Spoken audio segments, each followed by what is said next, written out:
What is up, guys? Dashing here for episode 497 of Community Universe Mode, and edition number 130 of Genesis here Saturday afternoon. Just for you, Soul. Nice and special. Echo, God save the Queen. Oh, what up, Topher? Welcome all. Had some mic troubles there as I tried to start like 15 minutes ago, but my mic was messing up. Luckily, I got it sorted, and I have a backup just in case. This would be like the 8th headset I've broken since the start of CMV. If it does break. Live now.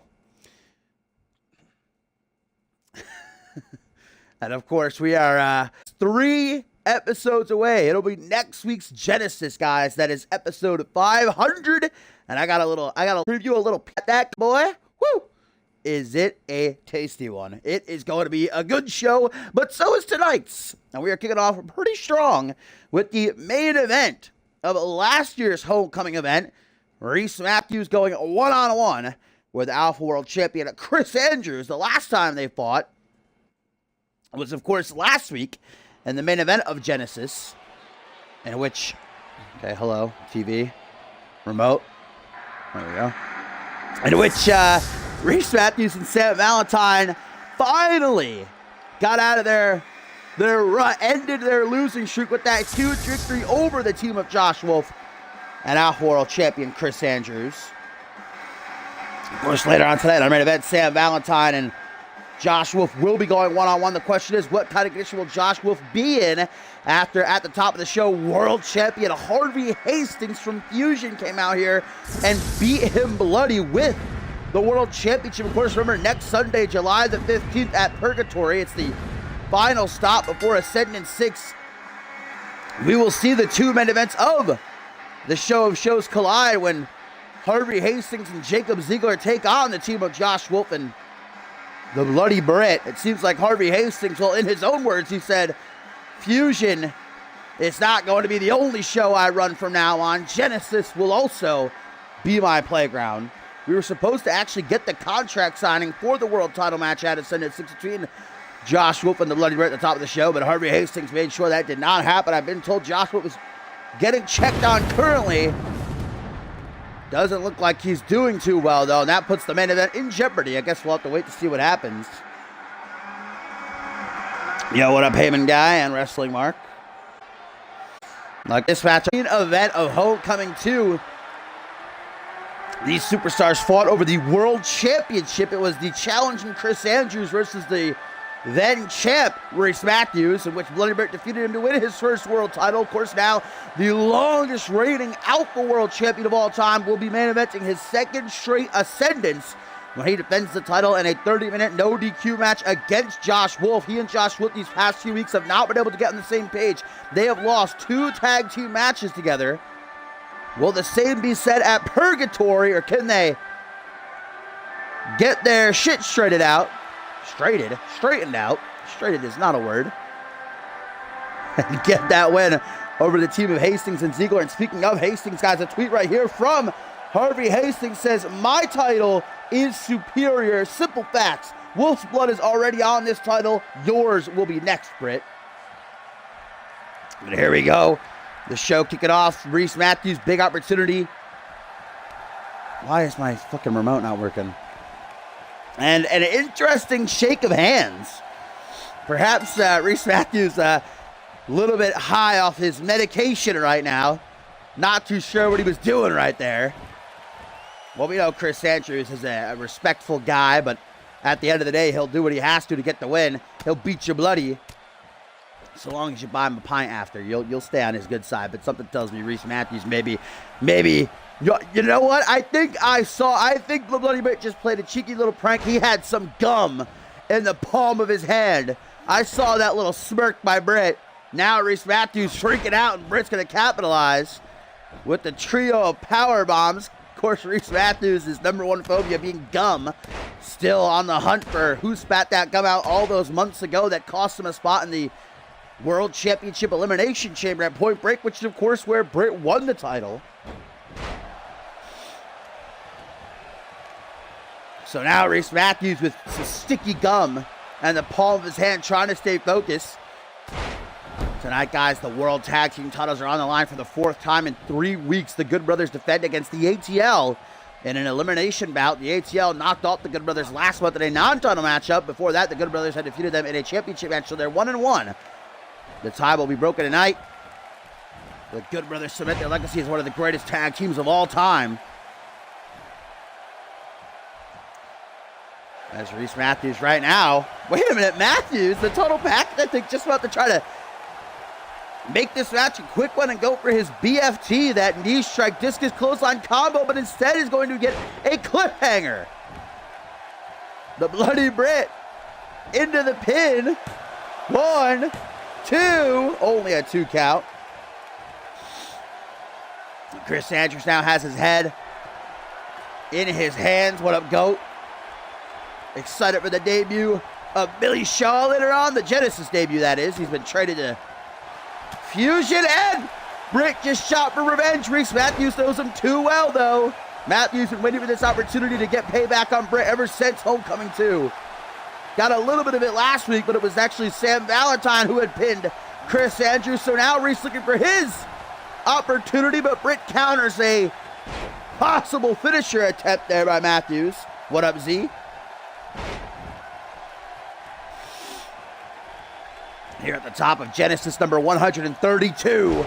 Next week's episode going to be 500 episodes of CMV. It is going to be a tasty, tasty card.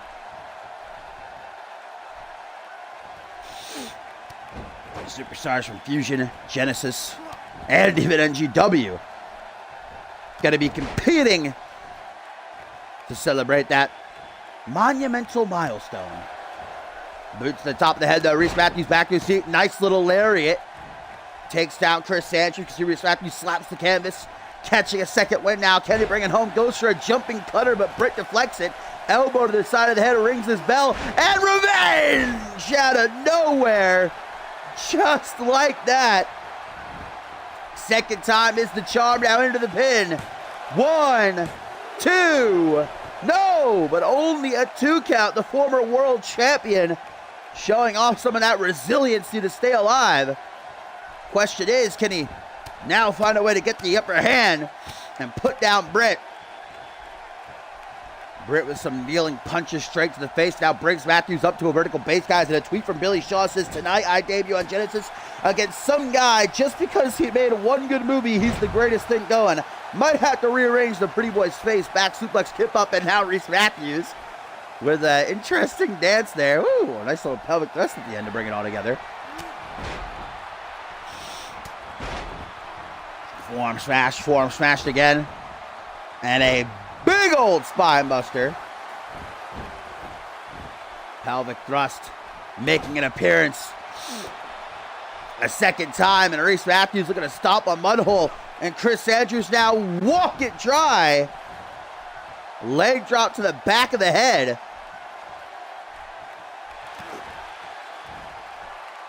Kick to the gut of Reese Matthews calls this the total package pile driver of such force that it nearly made referee Perry White collapse. And now Matthews with the Brit stunned. Looks to bring it home. This would be a huge win. Going for the cradle DDT instead of knee down the top of the head. And revenge again. Britt sees his opening and immediately takes it. Hooks the leg. 1, 2, 3. And Chris Andrews is victorious. Fucking remote.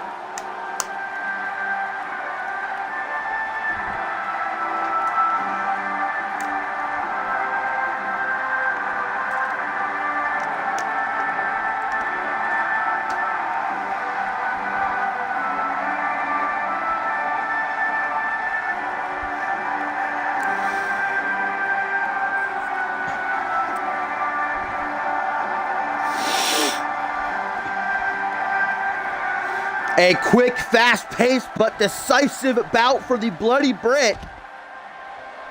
Takes out Reese Matthews, gets a modicum of revenge, if you will, for last week's defeat. Now he'll pass it off to his Purgatory Tag Team partner and Ascendant's opponent, Josh Wolf, later on tonight in the main event against Sam Valentine. That's if Wolf can compete.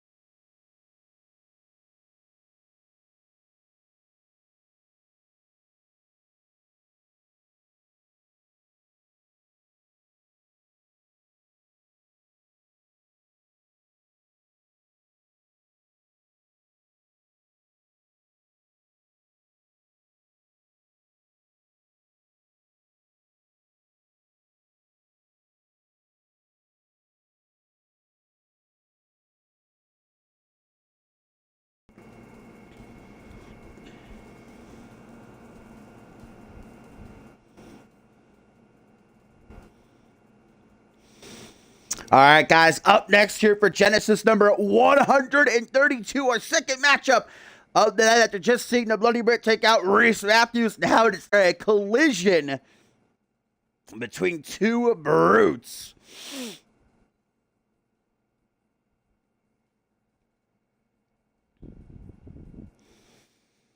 As the unbeaten Tower of Dominance, Brody Halleck, is set to meet his toughest challenge to date since coming to Genesis, I'd say. An opponent actually equal in his size, the big red machine, Mark Cantel, Brody Halleck. Just a little bit over a week away from at Purgatory, challenging Dallas Steele for the International Championship. Halleck, in a short time on the Genesis roster, has obliterated everybody put in front of him.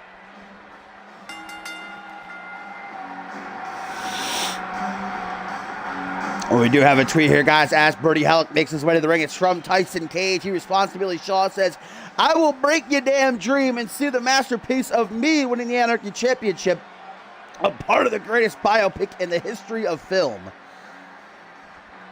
Tyson Cage at Purgatory is set to challenge D'Angelo Prince to the Anarchy title, but later on tonight he takes on the debuting Billy Shaw. I certainly hope that this ring is doubly reinforced to house these two giants. The man that Brody Halleck will challenge the international title at Purgatory, Dallas Steele, later on tonight, going to be competing in our co-main event against Adam Scott.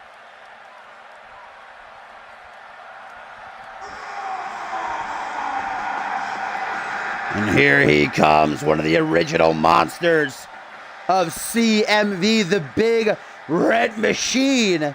Lately been teaming up with Dury Sucking Out to form the Monsters, but tonight he's on his own as he emerges from the boiler room in the back.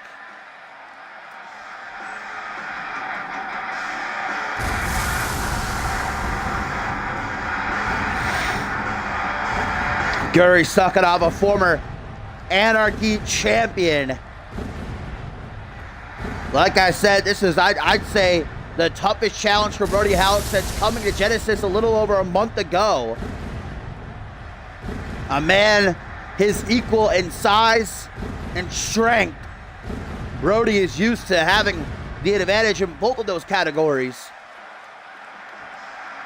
But here's a tweet, guys, from Josh Wolf. Finally, we're going to hear from him. He says, "Skull is splitting. I don't remember much from earlier. All I know is that I have an insatiable craving to make someone bleed." Yeah, Josh Wolf still in the doctor's office getting checked on, but it seems like getting attacked by Harvey Hastings at the start of the show is just making him angrier. I don't know if it's a good idea for him to risk further injury competing in the main event, but knowing Josh Wolf, I don't think he's going to back down.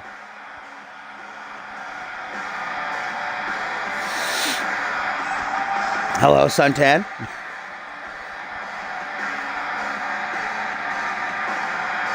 What up, Dynamic? Welcome, one and all. Our second matchup of the evening getting underway. A battle of brutes. The unbeaten Brody Halleck against one of CMV's original nightmares, Mark Cantel. Brody Halleck is matched this time. Let's see if he can handle the pressure. Since coming to Genesis, he's beaten two former world champions. He put Joey Bacon on the shelf. Haven't seen Bacon in near a month since Brody Halleck decimated him. Destroyed Sam Valentine in his debut match. Let's not forget what he did to Elijah Stewart and Bob Luger at Homecoming 3. Elijah Stewart and Bob Luger seem to come out, well, pretty okay after that, but actually at Homecoming 3, it was a pretty nasty sight what he did to the two. Certainly making an impact. Look at that, though. Mark Cantell countering early on to take Brody Halleck down, and Mark Cantell is actually bigger than Brody Halleck. They're the same height, but obviously you can just see Brody Halleck, for a man his size, extremely slim, which makes him quick. And that's even worse. You know, you're a big guy, throw your weight around, and you're fast. But Mark Cantell, he is swole. He is a thick boy. Look at that. Amazing strength by Brody Halleck, and then turns to the crowd and roars, almost like trying to mark his territory. Battling back up to his seat now. Mark Cantell with a punch to the midsection and a crack to the jaw. Irish whip. Brody Halleck rebounds off the ropes. Mark Cantell is waiting for him. Nice little chest bump between the giants. Coming up from behind, escapes the waistlock. Elbow to the side of the head. Look at that. Mark Cantell now applying pressure to the temples of Brody Halleck. The vice grip, though, does not keep Halleck down for very long. Immediately popping back up for the Dragons. Now from behind, an inverted suplex. Brody Halleck never ceases to amaze. You might not appreciate how he carries himself, how he goes about his business. I don't. But you cannot deny how impressive he is in the ring. Cutthroat slam now into a pin. Looks to finish. Only a 1 count.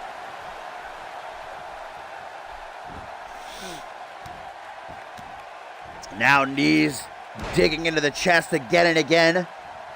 Brody Halleck showing us that he's not just a meathead, that he knows how to work the ground game, knows how to use every part of his body as a weapon. Irish whip now into the corner. And Halleck. This might be the beginning of the end for Mark Cantell. These unprotected shots to the midsection, then a big open palm strike right up into the chin, stomping a mud hole. Mark Cantell walks it dry with an alley-oop bomb. Lateral press now. 1, 2. Nearly that alone enough to get the job done. But Halleck gonna put the exclamation point on this beating. Look at that, turns towards the hard camera so everybody gets a good look of that devastating backpack stunner. 1, 2, 3, no. Ooh, Brody Halleck's a little bit miffed. But Mark Cantell survives. Halleck, maybe a bit stunned, tries to get back on the attack now, but gave Mark Cantell too much time.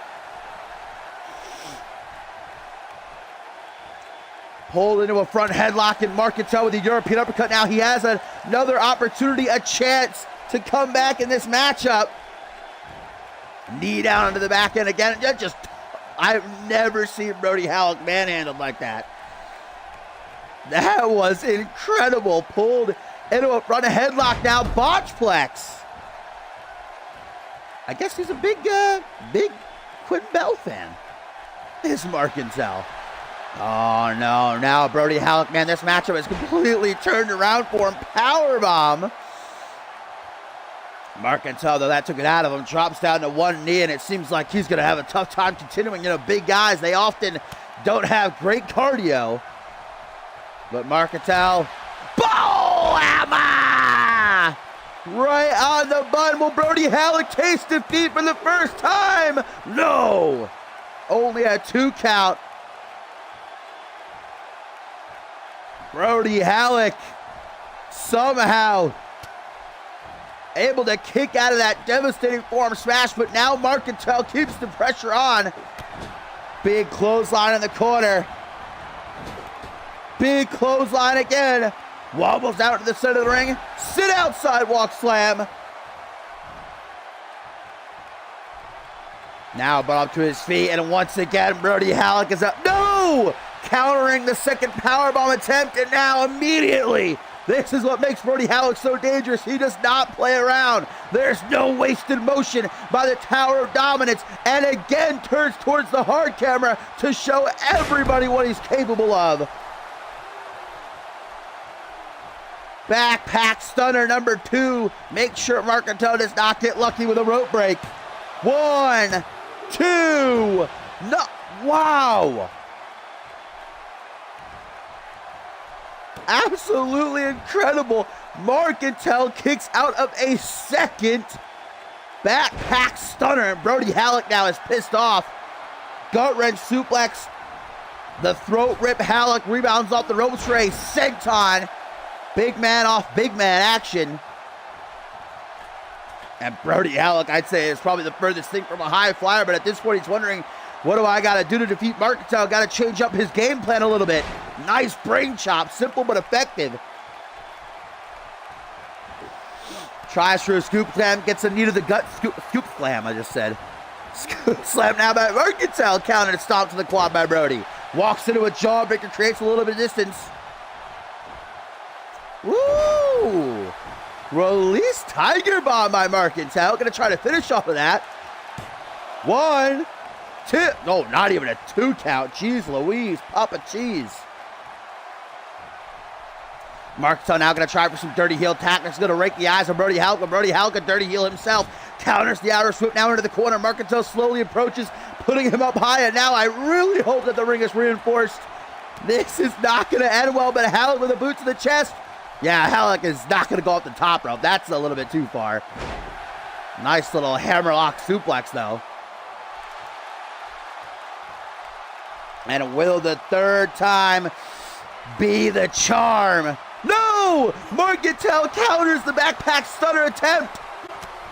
European uppercut. Halleck looks like he's dazed and confused. This battle of the brutes. What a match it has been. Marcantel showing his resiliency.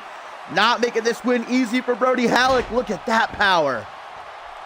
Standing gourd buster, stomp to the face to follow it up. Now look at that. Deadlift, sit out, powerbomb to do the deed. 1, 2. No.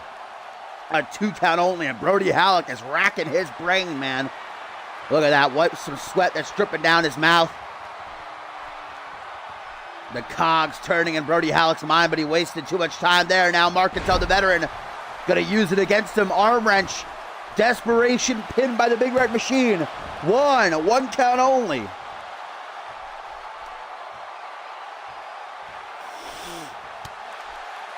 Punch to the midsection. Brody Halleck now Irish whip into the corner he goes. Halleck from behind, turning Marcantel around so he can look him right in the eyes as he again unloads with this barrage of strikes to the midsection. Marcantel not protecting himself, goes for those ribs again with a stop, but Marcantel escapes the corner now, takes Halleck down with a back suplex right across the shoulder. The crunch of Halleck's spine, but now the Big Red Machine for a second time. Bow-hammer! For a huge upset to head Brody Halleck, his first loss. 1, 2. No, Halleck somehow, some way, kicking out of another bullhammer. Both these guys have kicked out of each other's shins now twice. This match, neither of these guys will stay down. They absolutely refuse. Back suplex by Marcantel now, and Halleck landing nasty on his neck there. Marcantel takes a step back, lines up his shot, pinpoint knee drop, looking to maybe bust Brody Halleck wide open. Make him bleed a little bit like a stuck pig. Halleck now in a seated position, again goes for the icky eyes, but again, Brody Halleck knows better.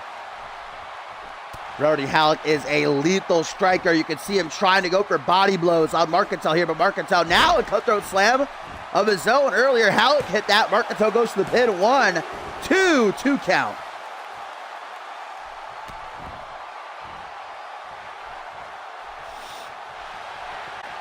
Oh no, Marcantel. There's that powerbomb surfacing again. Brody Halleck looks like he's completely out of it. Eyes glazed over, and Marcantel wants to put the finishing touches on his masterpiece. Bullhammer! A third time! Oh my God, a hook in the leg. 1, 2. No, are you kidding me?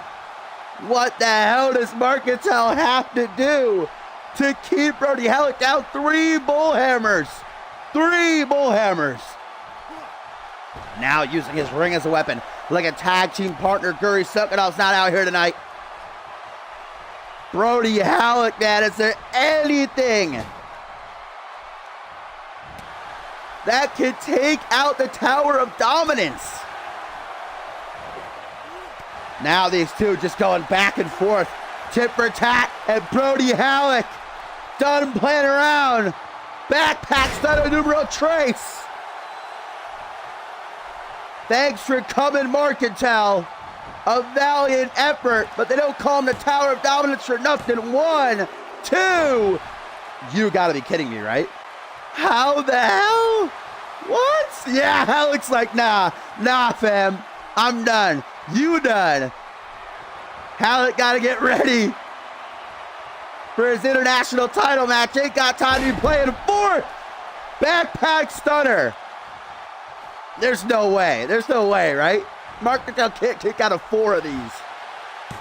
1, 2, 3. This match is over. Brody Halleck remains unbeaten. What I said would be his toughest challenge today, and it most certainly was. My God, Marcantel. 3 bull hammers were not enough to keep him down. Amazing.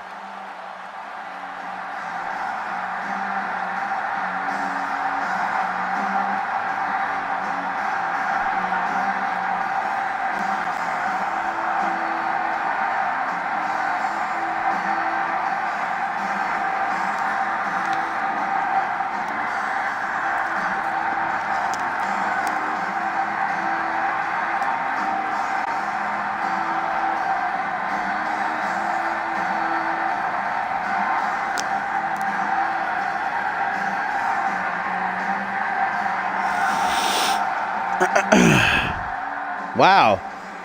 A wild Gumbel, Maury, and Voodoo appear. All to watch as Brody Halleck celebrates another triumphant victory on a collision course with Dallas Steel for Purgatory next Sunday. To put up that roadblock and finally stop the terror.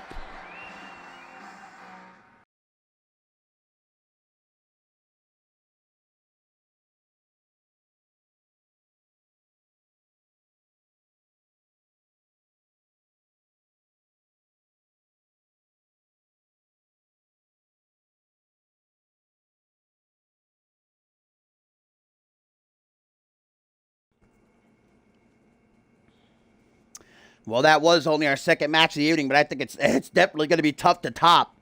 Of course, we've got some great bouts that could easily do that, like this one. Up next, the World Tag Team titles are on the line 4 times. In 3 weeks, have the Good Brothers defended their World Tag Team titles. At Cause and Effect 3, they defeated Reese Matthews and Sam Valentine. The Fallout Genesis, they beat Brule. Last week, they defeated the Forsaken. Now it is the ATL who step up. The ATL knock it off the Good Brothers in a non-title match a couple weeks ago. Last week, they defeated the Monsters in order for Castlefin to give them this opportunity. 1-1 it is between these teams with elimination rules. Can the ATL make history, become the first team ever to have previously held the Fusion Tag Team titles and become World Tag Team Champions? Of course, Xander Slate set for what's going to be a fight against Adam Scott next Sunday, July the 15th at Purgatory. Right now, he's got to be focused with his good brother Borton backing him up.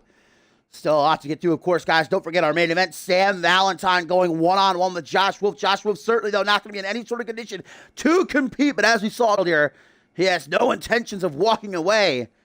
Wolf is too prideful is risking further injury and risking his main event spot at Ascendant 6. All for just a matchup here tonight. against Sam Valentine, really a nothing match. I mean, kind of an opportunity for Josh Wolf to get payback for that loss last week where Reese Matthews and Sam Valentine defeated Heat and Britt, but, you know, Ascendant 6 is what matters. The world title's on the line there for Josh Wolf. But like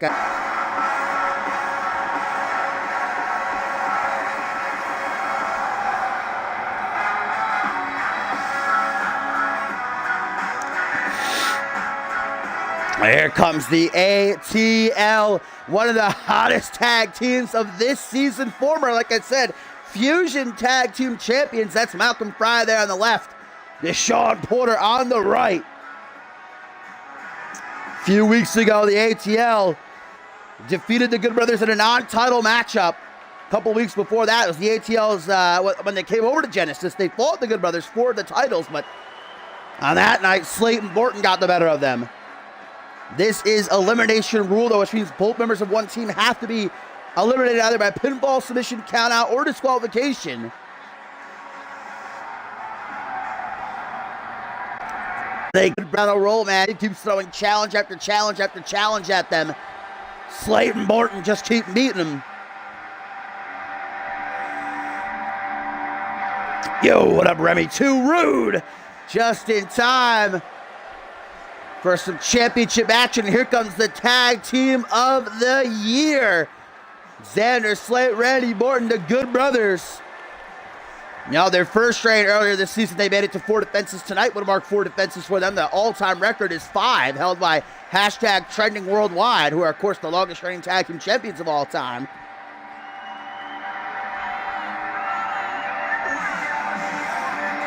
Reese Matthews and Sam Valentine, Brule, the Forsaken. No team has been able to step up to the Good Brothers.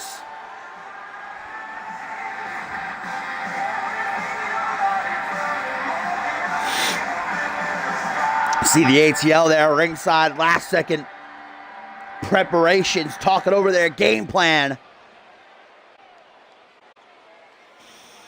And that is what is on the line, the prestigious World Tag Team titles, held by some of the greatest tag teams of all time here in CMV. Will the ATL be added to that list tonight? Malcolm Fry and Deshaun Porter, like I said, quickly became fan favorites when they debuted on Fusion at the top of this season, becoming Fusion Tag Team Champions. I think they've only lost maybe 3-4 times in the entirety of this season. They've certainly earned this opportunity. Motionless stares over at the champions. Oh, Bateman, you made it just in time to support Xander Slate, you little English McMuffin. The Moo Man, Randy Borton, the OG Dirty Heel, Xander Slate. They are looking to head into Ascendant 6 with the World Tag Team titles. The show of shows just 5 weeks away. And they are ready to go. So let's not waste any more time. Referee Perry White takes the championships, hoists them up high in the air for all to see. Who is going to walk out of Genesis? The World Tag Team Champions. Will it be the Challengers, the ATL, or will it be the Good Brothers? Xander Slate and Randy Borton.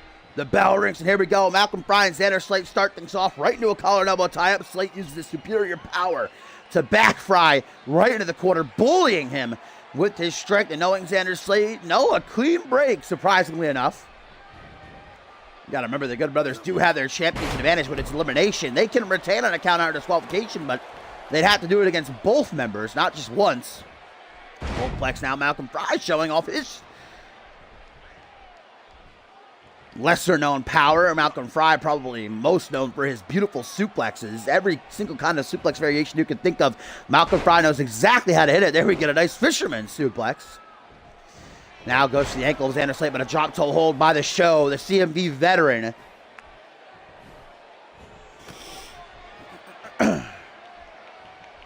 Stomp down onto the ankle, and now a tag to Randy Borton, the Milkman. Going right in on the attack. Malcolm Fry tries to get back up to his feet. Randy Borton's like, nah, fam. Still a lot to get to tonight. Of course, guys, up next, the debut of Billy Shaw on Genesis, as he will take on the #1 contender for the Anarchy title. Tyson Cage, I'm going to sneeze. I don't want to sneeze. Woo!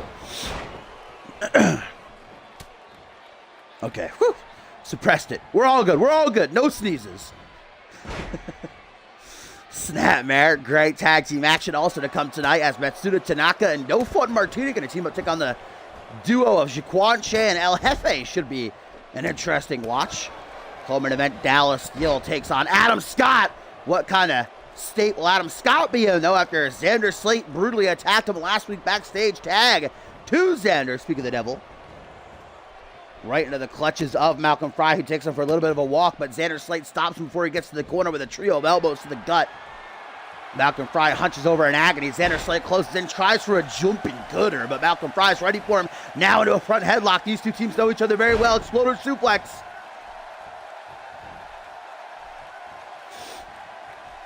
Malcolm Fry's not done either. Irish rib over the corner. The ATL. Tag made it to Sean.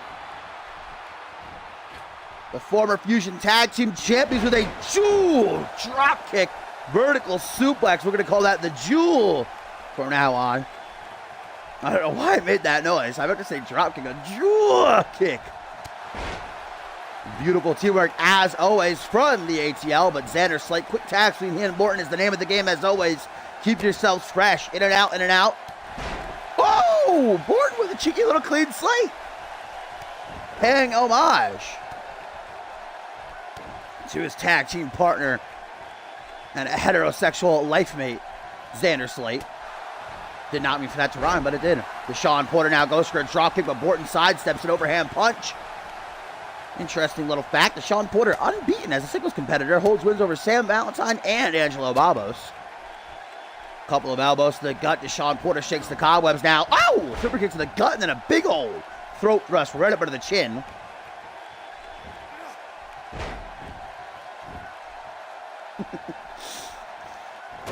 Jawbreaker. Porter not allowing Morton to maintain control for very long, then darts at him with that Euro uppercut.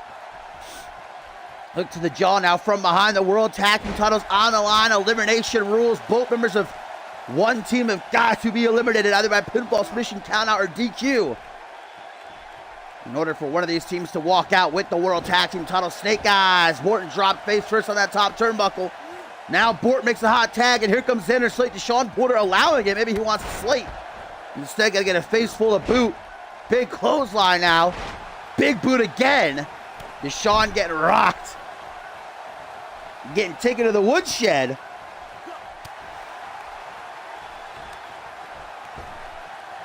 Up against the ropes. Back body drop though. Now Deshaun hanging on for dear life. Slate goes for a crack of the jaw, but instead Deshaun through the air with the most beautiful drop kick I have ever seen in my days of calling CMV action. And now Deshaun to the top. I believe I know what he's going for. That picture perfect moonsault. The height that Deshaun gets on that, only rivaled by Jacob Ziegler's moonsault. Into the pin to make the elimination 1, 2, but only a 2 count.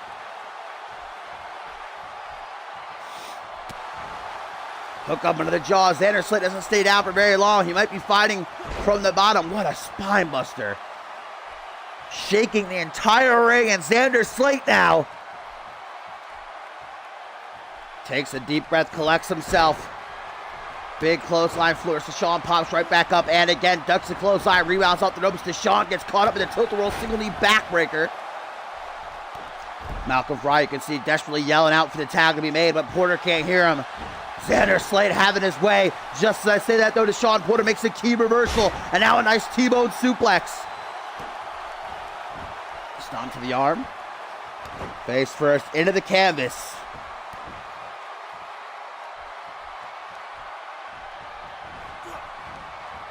Irish whipper to the corner.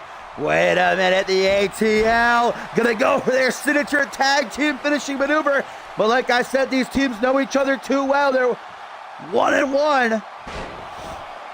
Last time the titles were on the line, the Good Brothers did retain, but a few weeks ago, the ATL got the better of Slate and Morton. Tonight is when it matters the most. Trio of vertical suplexes, and Xander Slate, always known for his rugged, aggressive side, full mount, and those are just straight bows getting through. Deshaun Porter unable to successfully protect himself. Clothesline there by Deshaun. Right into his corner, tags in Malcolm Fry. Smart move. Xander Slate begins to stir, looking to make his way over to Borton for a hot tag, but Malcolm Fry having none of that.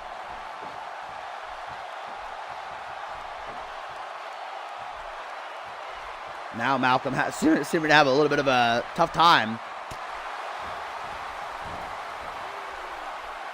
Cutthroat slam power move by the OG Dirty Hill into the pin for the first elimination of the match. Just a 1 count, however.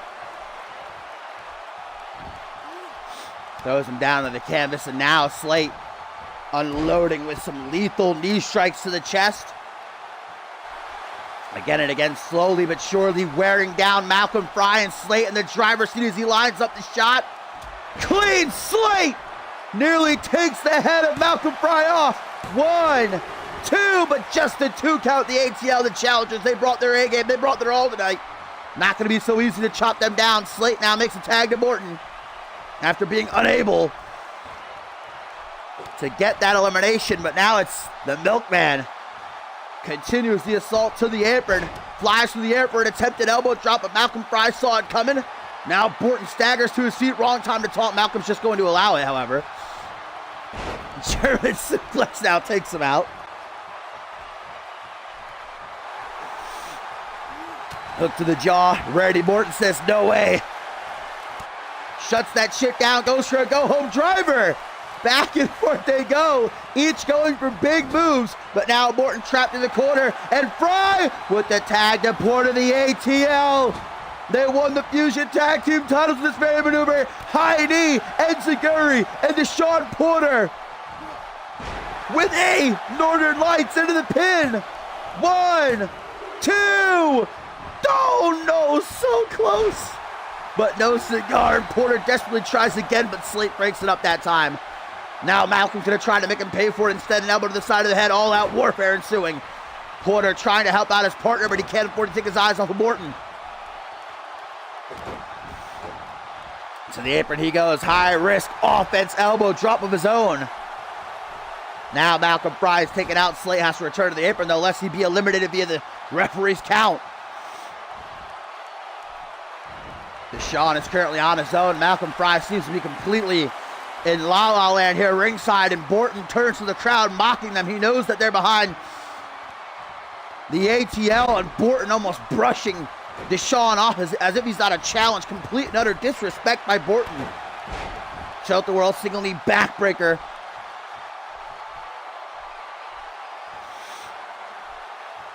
But now Borton, it's pristine opportunity right in front of him with Fry being out, and Deshaun Porter currently down. Borton's just going to stand here and stare at Porter. I don't know exactly what the strategy could be here.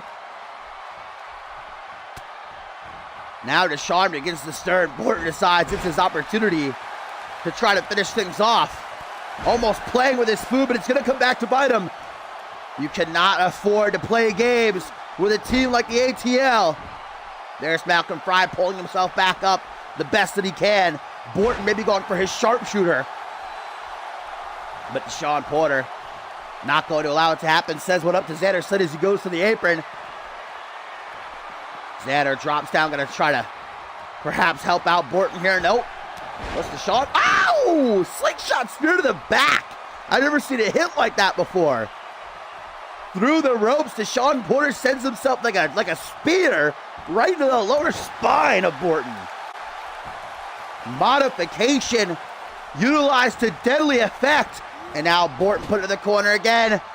Malcolm Fry ready to go. Deshaun tries for the tag, but Borton does not allow it. And now an Irish whip to his corner where Slate awaits. Tag attempted. Deshaun says no, but Slate with a dastardly punch from the apron, trying to give Borton a little bit of time, but Deshaun snaps back to first. Irish whip back to the corner of the ATL. Tag to Malcolm Fry. The ATL changing positions, and here we go. High knee, Enziguri, the suplex machine. Malcolm Fry The ATL, baby. For the elimination, can it be done? 1, 2. Oh my God, you have got to be kidding me. How in the hell? Tries again. 1, 2, no. No elimination thus far, but now it's Xander Slade who's been taken out. And it's the ATL who have the numbers game. But Borton, point to win! Out of nowhere! Out of nowhere! One, but with no Slate to stop him. Deshawn's gonna make the save there. Easy peasy, lemon squeezy. Borton to the top rope. Desperation seeping in now for the Milkman, but an HBK-esque elbow drop. Breathtaking. And Borton decides that this is the perfect opportunity to taunt. Big old roar as he's up in the corner. What is up, 2KRJ?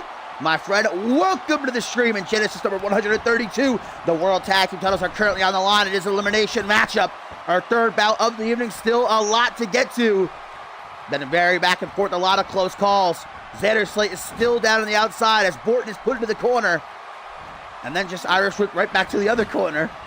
Charges him head full of steam. Shoulder thrust in the corner, trying to work those ribs in an alley-oop bomb. What is up, RJ? Hook to the jaw. And the hero slam. Borton is getting mollywopped right now.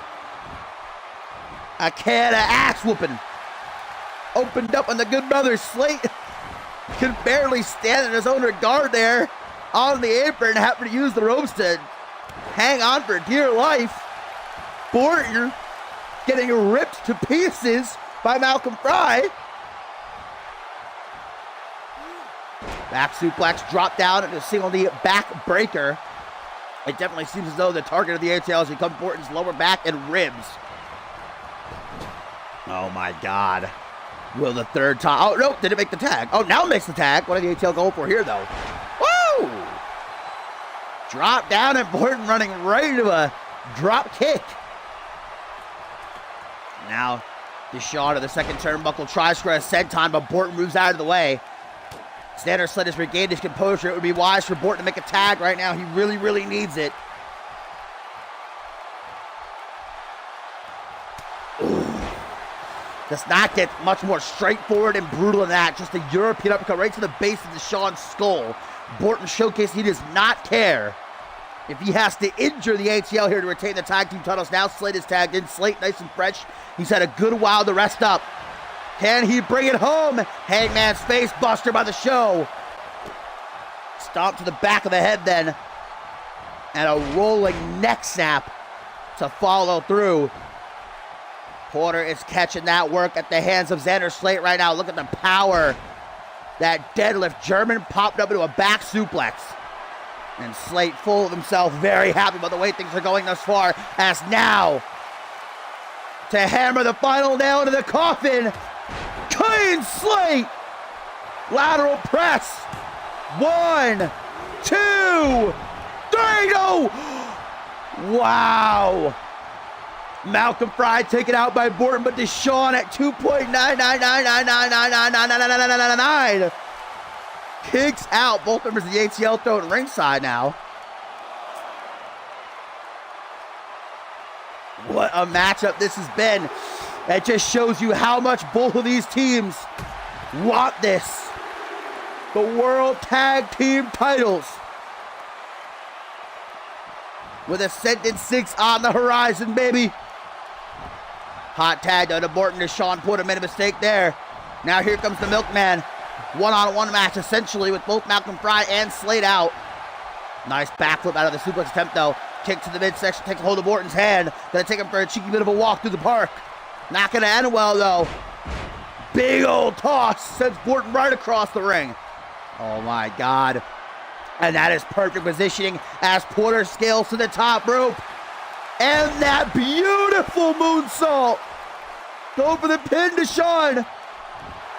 Out of desperation, out of instinct. 1, 2. Oh my God, what is it going to take? Brody, Alec, Marketall. I thought that would be a hard show to follow. But this matchup is stacking it up. And now Borton with a go-home driver. And will that be exactly what the ATL are forced to do? Go home empty-handed. Arm drag, though. You can see there's no quitting to Sean Porter. Malcolm Fry trying to hype up the crowd. Get the energy high here in the arena. Hook to the jaw. Borton from behind, forward Russian leg sweep. Takes out... Borton taking himself out, and now Deshaun hot tag to Malcolm Fry. That was great. Spot of the night. Borton begins to realize where he is. Tries for a leaping lariat. Malcolm dodges that, but not that modified suplex. Oh, I thought Borton was going to go for Sweet Moon music. We haven't seen that in a long time. I got genuinely excited for a minute, but instead it's just some vintage Borton taunting, letting the crowd know that it is time for this match to come to an end. Borto end. Into the pin. 1, 2. Wow. Wow. Wow, wow, wow. Malcolm Fry kicks out of a second Borto end. Now vintage Borton. Wow, what a reversal. Butterfly DDT attempted. Malcolm Fry with some serious agility. Ooh, now pop, lock, and dropping it. Big old leg drop. Nothing wrong with having a little bit of fun, so long as he can bring it home, but Borton counters whatever Fry was shooting for. Later this matchup, all 4 of these men are absolutely exhausted. Super kick attempted, just went right by Borton, not nowhere near connecting. Snap vertical suplex. Deshaun Porter finally back up on the apron.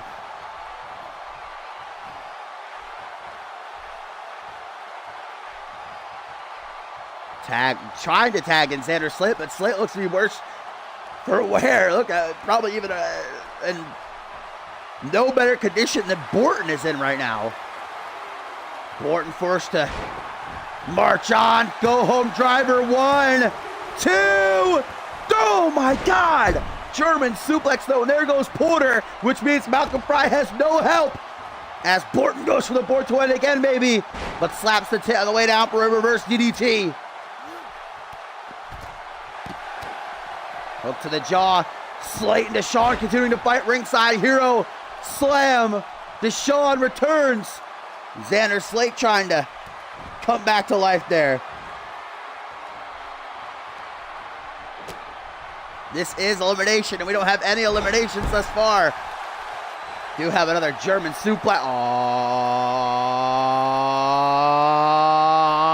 I believe this is. Oh no! Borton catches the boot. I believe it's Malcolm Fry's pump handle Death Valley driver that defeated Borton in that non-title match a few weeks ago that the ATL won. STF. Applied by Borton, does not get the submission, however. Instead, Malcolm wants a tag, but Borton with a nice block of the attempt. He's a kick right to the side of the head. Borton has absolutely no respect for anybody, and especially the ATL high angle dick grab slam. Big old throwback there. Old school Borton, and just relentlessly stomping again and again on the back of Malcolm Fry's head, as now he wants that tag to Slate. He's finally going to get it. Xander comes right in like a shark, and the water smells the blood, attracted to it. Malcolm Fry lets the CM Universe know the ATL are not going down so easy. What a championship match this has been. The ATL with no quit in them. The Good Brothers proving, even if you don't like them, they are one of the greatest tag teams of all time.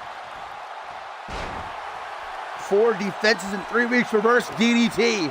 Stomp down onto the face, and Malcolm now in a world of trouble, and Slate just drills his shin right into the side of Fry's head, and Fry now completely motionless. Xander pounces like a lion on the wounded gazelle. Elbows, shots getting through. Fry trying his absolute best to protect against these shots now tagged to Borton, who's had a few moments to catch his breath. Now comes in to deal the final blow, but Malcolm's ready for him. Trip up. The ATL are still alive somehow, some way. Captures suplex now, sends Borton overhead. Right into the hook of the leg. A desperation pin, anything at this point. Malcolm Fry hoping will be enough. 2 count, Borton to his feet. Big old punch to the gut, gonna suck the air right up out of Fry. And now Borton, go home driver. Second time, straight to the pin. 1, 2, but Deshaun makes the save before Xander tries to take him out. But Porter, nice little arm drag, and Slate is reeling. What's Borton doing meanwhile? Should capitalize on the chaos. What's Borton doing? Well, now Xander Slate has dropped. Well, GG Deshaun took himself out, and now Borton with a Porto end. Third time, there's no way. 1, 2, 3. Malcolm Fry is eliminated. All because Deshaun Porter took himself out. And now it is 1v2. We've seen stiffer odds before. We've seen men come back when it was 1v3. Can Deshaun Porter do it, though, with the titles on the line? A third board to end. Malcolm Fry is eliminated. Punch to the midsection. Porter to his feet. Goes for a forearm smash. Caught, though. Right back into the ring. Borton knows that this match is as good as over. And Slate is still sleeping. Borton with the Borto end. To the pin. Rope break. Oh! Rope break. Deshaun Porter saved by the grace of the gods. Oh, is Borton? What is this? Woo! Woo! That was spicy. A little bit of a rolling Death Valley driver. There's that elbow drop Borton tried for earlier in the match. Well, Malcolm Fry just now got back to his feet, realizing he has to head to the back. And a tag made to Xander Slate. The Good Brothers loving these odds. Water wheel neck breaker. And Xander with a smile on his face. Hangman's face buster. Deshaun is just completely out of it. Hooks the leg. 1, 2.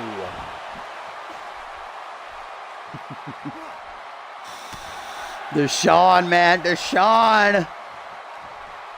Still rolling. His partner's gone. He's on his own. But still. Clean slate. What a reversal. Into the German suplex. 1, 2. Oh.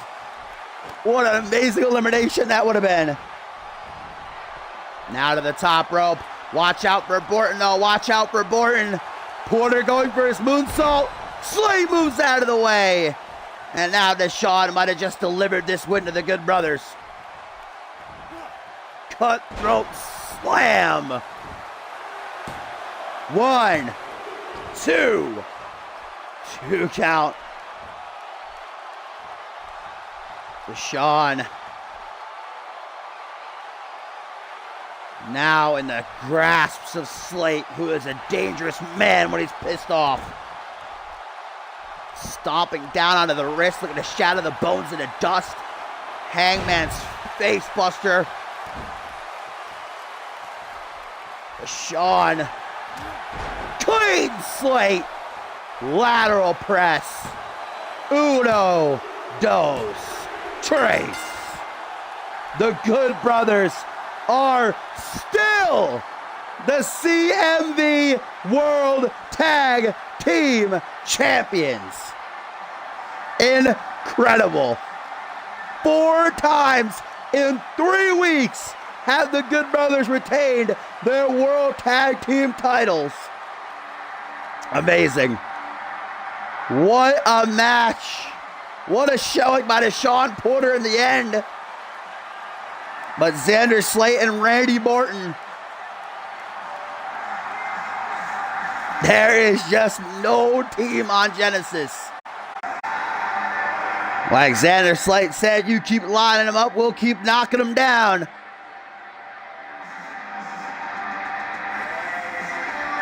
Taking nothing away from the ATL. What a performance and what a match, but it is the Good Brothers who remain atop the mountain.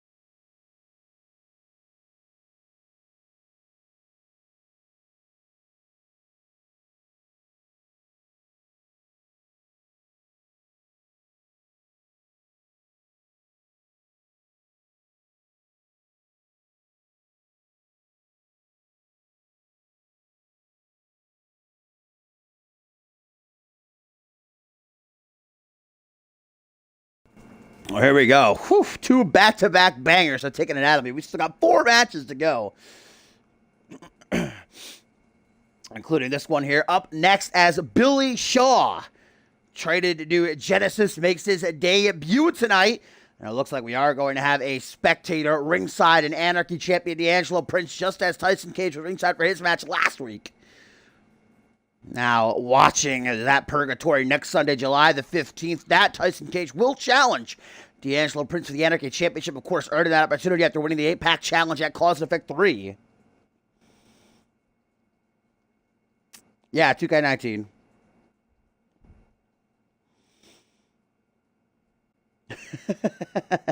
But the Texan Dream definitely with a great opportunity here for himself to burst right onto the scene and knock off the #1 contender. Woo, and put him right in line for a crack at the gold.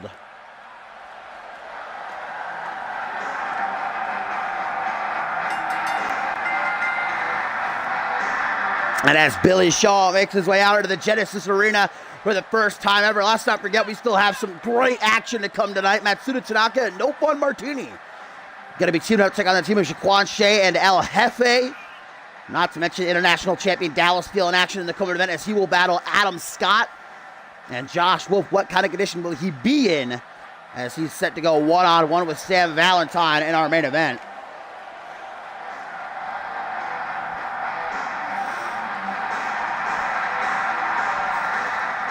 Billy Shaw calls himself the Texan Dream, a hard-hitting hillbilly. Says he is going to mess up the money-making face of Tyson Cage here tonight. Doesn't care that he's some big movie star city slicker. Quiet on the set. Can we please have quiet on the set?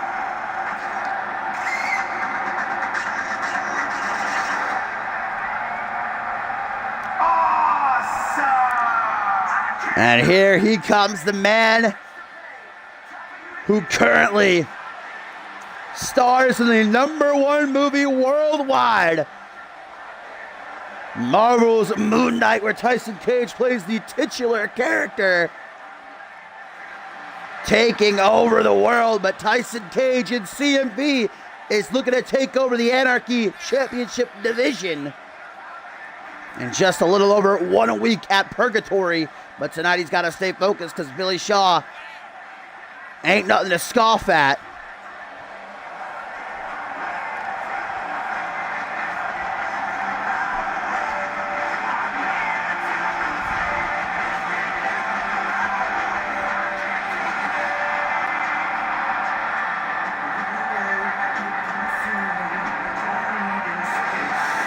The Anarchy champion himself, D'Angelo Prince, parking a front row seat ringside.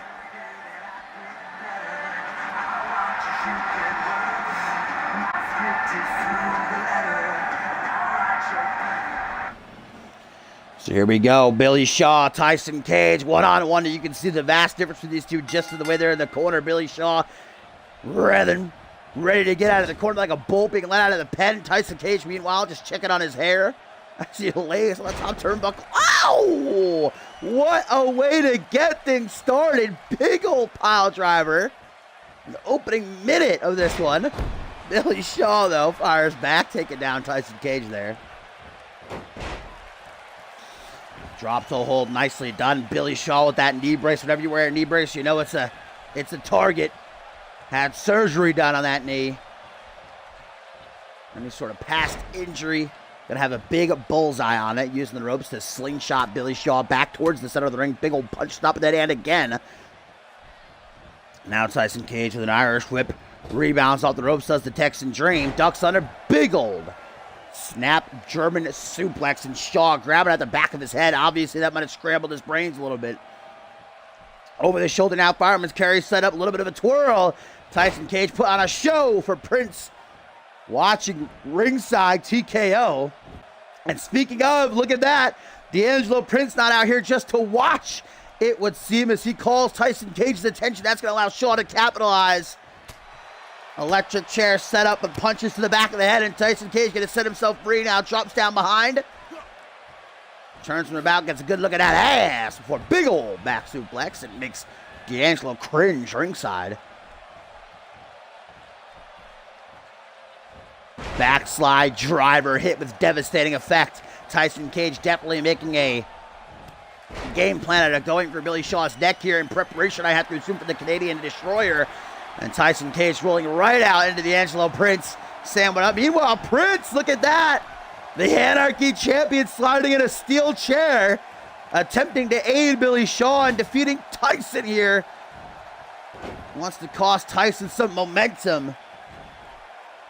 Billy Shaw, though, back up to his feet. Short arm shoulder block in the Texan Dream. Not afraid to get his hands dirty. I mean, D'Angelo Prince is distracting the referee, but Billy Shaw's not going for the steel chair. Referee Perry White got to be blind and not see the chair literally right in front of him.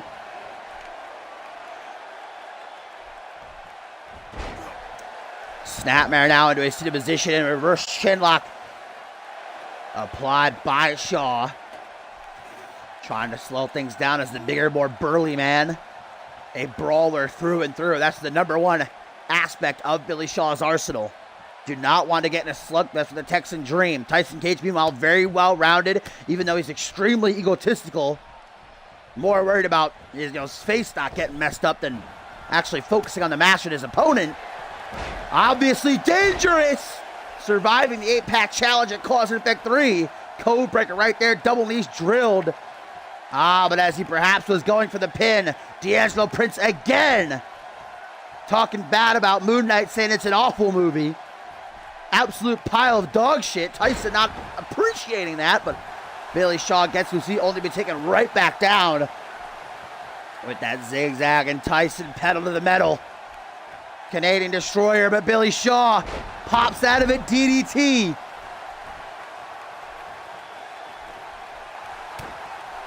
And now Shaw, there's the fists that I was talking about.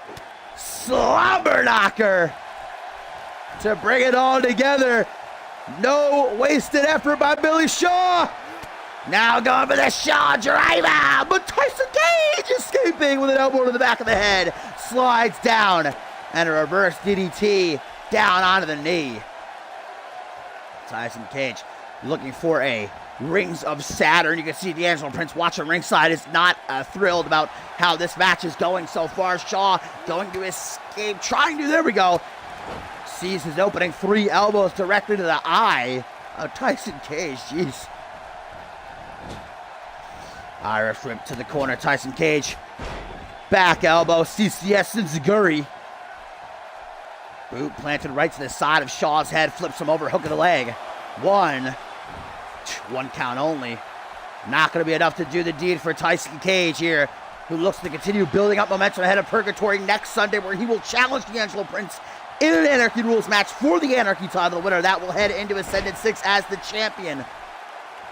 Billy Shaw, wrong time to taunt, my friend. Now you're going to pay for it. Scoop slam, simple but effective by Tyson Cage. Took it out of him. Billy Shaw, the bigger man. Not easy to get up in the air like that. Shaw, though, trip up. And the Texan Dream rallies in support of the CMV Universe.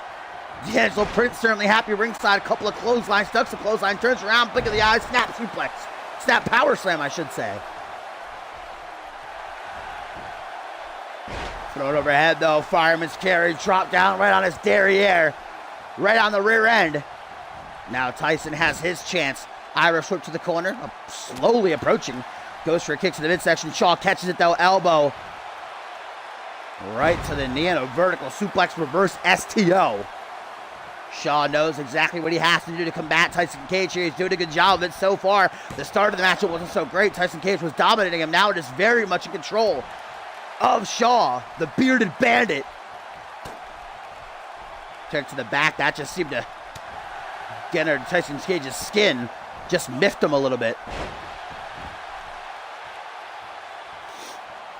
Back suplex, Billy Shaw now. Adopting a slow, methodical pace against Tyson Cage. Discus ya punch ya. Think I might have seen a tooth go flying into the crowd there. Goodness gracious. A punch to the gut. And Cage, just like that. Canadian destroy. Oh. Bust Shaw wide open. Let's go for the pin. I think he went for another Canadian destroyer. Instead, he gave Shaw an opening. Irish whip now. Luthez press. Stupid. Stupid. Stupid. Hooks the leg. One. Just a 1 count. Tyson Cage wanted to make sure the job was done. Go for 2 back-to-back Canadian destroyers, but really, he just might have cost himself this match. Shaw to the corner. Lining up his shot. Target locked. Discus big boot. And Tyson Cage like a wet spaghetti noodle. 1, 2. Just a 2 count. Well, Shaw not too happy about that. Right back on the attack. Jawbreaker. Tyson Cage, those precious couple of seconds is exactly what he needed. Tilt-a-whirl DDT. And that is why Tyson Cage, for all his flashing, his big ego, being the asshole that he is why he's got so many fans, because he is an incredible in-ring competitor. Reverse DDT to turn this matchup back into his favorite. Codebreaker number 2. Billy Shaw drops like a sack of stone. Tyson Cage giving him no time to rest. Brings him up into a seated position. Kick right to the chest.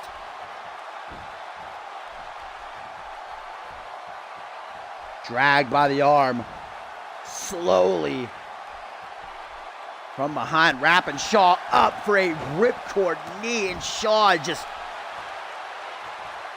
gone, guys. He is in another world right now. And again, the exclamation point tacked on. Canadian destroyer Shaw not getting it right back up this time.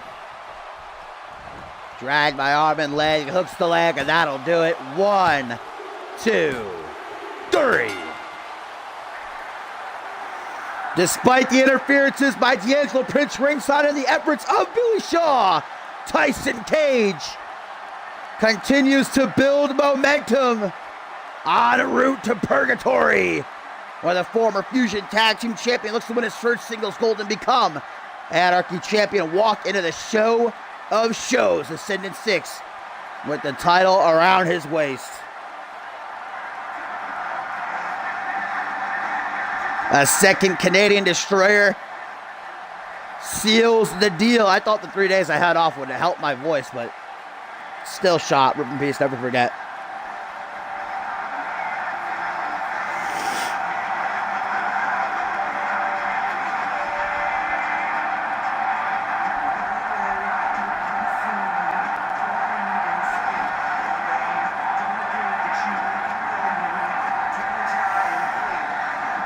Tyson Cage is ready for D'Angelo Prince. You can see the Anarchy Champion ringside is certainly not happy about the result as Tyson Cage checks his moneymaker. Makes sure his face is still as beautiful as ever.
Sorry about that. I was getting a quick drink of water.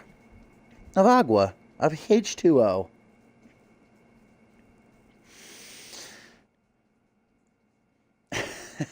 I don't care if you talk about soccer. Sport. No, that's a lie. Baseball is the worst sport. Then soccer. Soccer is a close second, though. It's right there. Just edges it out. But it is time for our tertiary main event of the evening for Genesis number 132. Some more tag team coming our way as Matsuda Tanaka and No Fun Martini make an interesting team to take on Jaquan Shea and El Jefe. Lest I forgot, still to come, international champion Dallas Steele takes on Adam Scott. What kind of shape is Scott going to be in, though, after the attack by Xander Slate and Reese Ortiz 2 weeks ago, and then last week Xander Slate beating him up backstage? And then the same question to be said for our main event.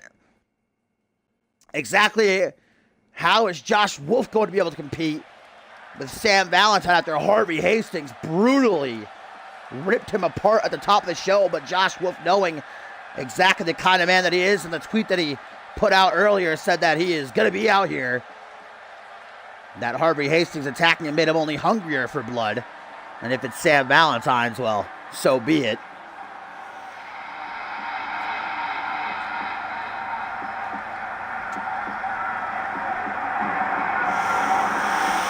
Well, this matchup definitely very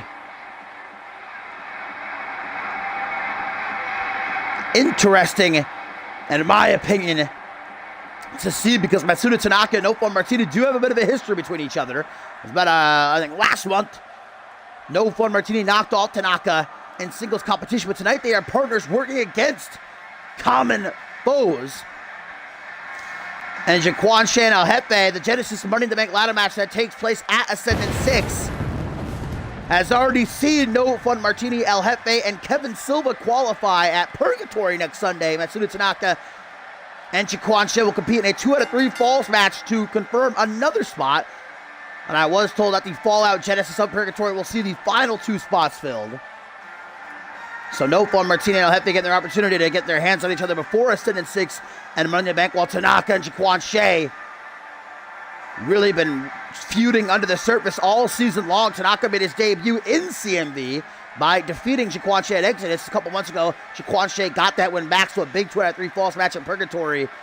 Gonna settle the score once and for all with a Money in the Bank spot on the line.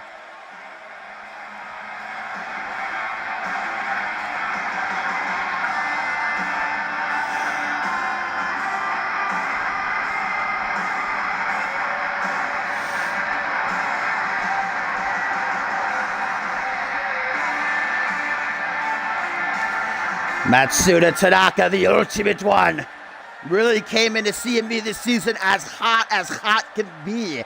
Went on a winning streak for a good 2.5, 3 months in a row, but something snapped, something changed. And Tanaka has been on a slump for just an equal amount of time. It started when he lost his first defeat to Paul Anderson in that Elimination Chamber qualifier back before Point Break. Since then, Tanaka has been unable to find a win in singles competition. His only victory came in an 8-man tag team victory a few weeks ago. Oh, here comes the party policeman, a former international champion, and No Fun Martini, who defeated both Luke Swanson and Tanaka in a triple threat to qualify for Money in the Bank. So Tanaka getting another opportunity at Purgatory. No Fun Martini himself been on a very impressive roll as of late. Well, he and Tanaka be able to get on the same page, though.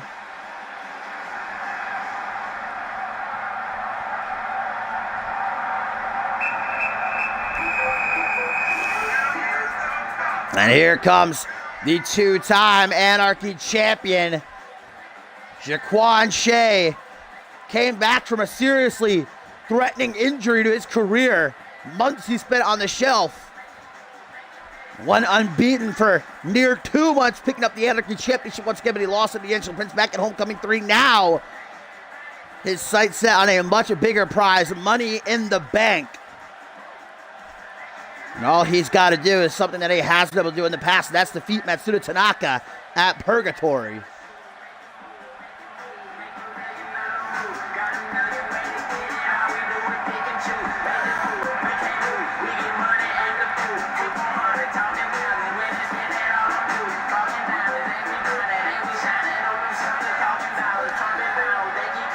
Jaquan Shea and El Jefe going to make a very unlikely duo. Certainly, if you're Jaquan Shea, though, couldn't ask for a better tag team partner than El Jefe, the two-time light heavyweight champion, the 6th annual CMV Royal Rumble winner. He and Joey Bacon, the winners of the inaugural X-Gen Tag Team Classic. El Jefe qualified for Money in the Bank.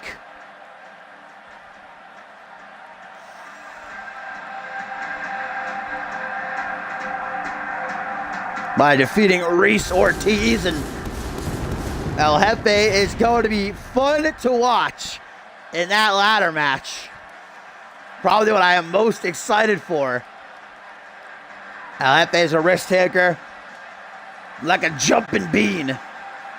And the human fish came so close to world championship status at Homecoming 3. It passed him by, though. Winning Money in the Bank is his second chance.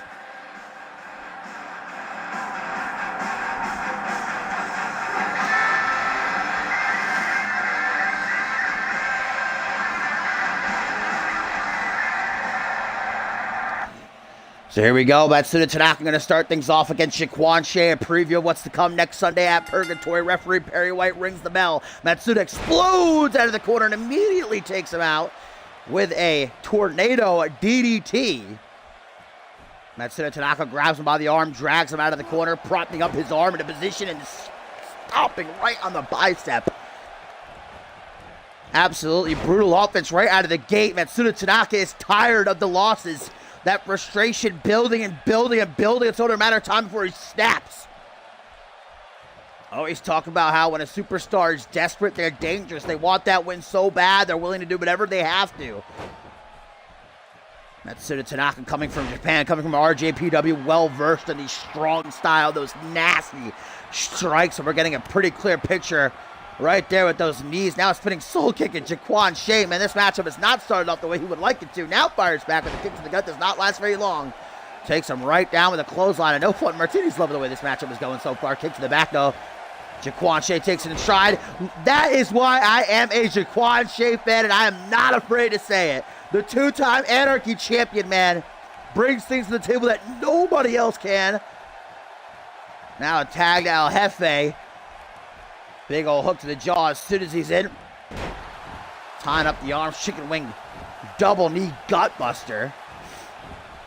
Stomp to the arm. Then Tanaka put onto his chest. And El Jefe goes right for the arm. Snap in the shoulder. Pop it right out of place. El Jefe knows there ain't no rest for the wicked. Goes for a kick to the shin. It was looking like he was going to try for there. That's just mean. Kicking someone's shin? Jeez Louise, you ain't got to be like that. Kicking a shin, though, is dangerous because you can break your foot kicking someone's shin. Whoa! What teamwork that was! Double knee backstabber. I thought after Martini had knocked off Tanaka last month in singles action, they wouldn't really be able to coexist, but I guess I was wrong. Now the former international champion with a beautiful cross body. El Jefe looks for that hot tag, and he's going to get it. Jaquan K is his name now, I guess. Coming in with a head full of steam. It gets dropped right down by Martini with the punches to the head. Grabs a hold of the arm, snaps it over the shoulder. Martini reeling for a moment. Drop kick puts him in the corner. Says what up to Tanaka. See you at Purgatory. Irish whip back over to his corner. El Jefe not there yet, though. Big kick to the chest, and Jaquan Shea not done there either. Handspring moonsault. What astonishing agility. And then a kick right to the side of the head. Mamma mia. Irish whip. Jefe returns to his corner. Drop kick on the rebound. Martini saw it coming. No fun to be had here on Genesis. Pop-up punch here.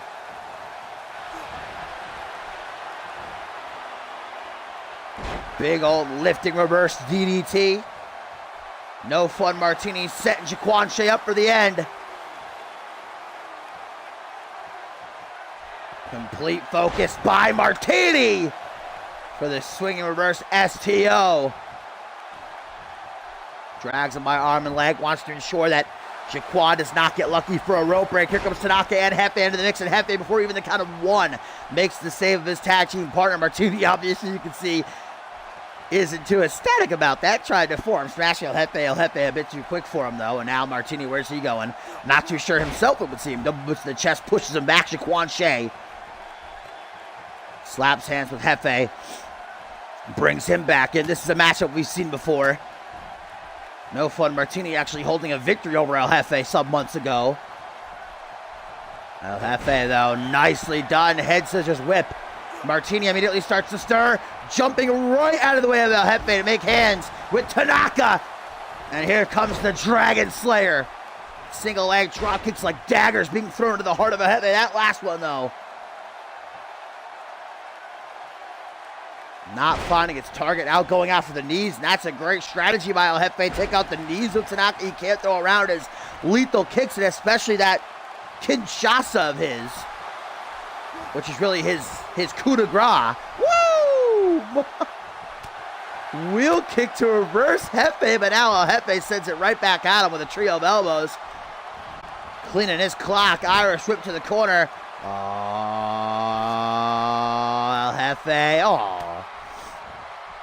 Always getting us all hyped to get a little bit of fish dick. Instead, we are getting a showcase of his unmatched athleticism. Tanaka to his feet, unaware. Oh, GG. Second time's the charm. Hook, line, and sinker. Tanaka taken out flush. And a hook of the leg. 1, 2, right before the count of 2. No fun. Martini makes sure this matchup continues.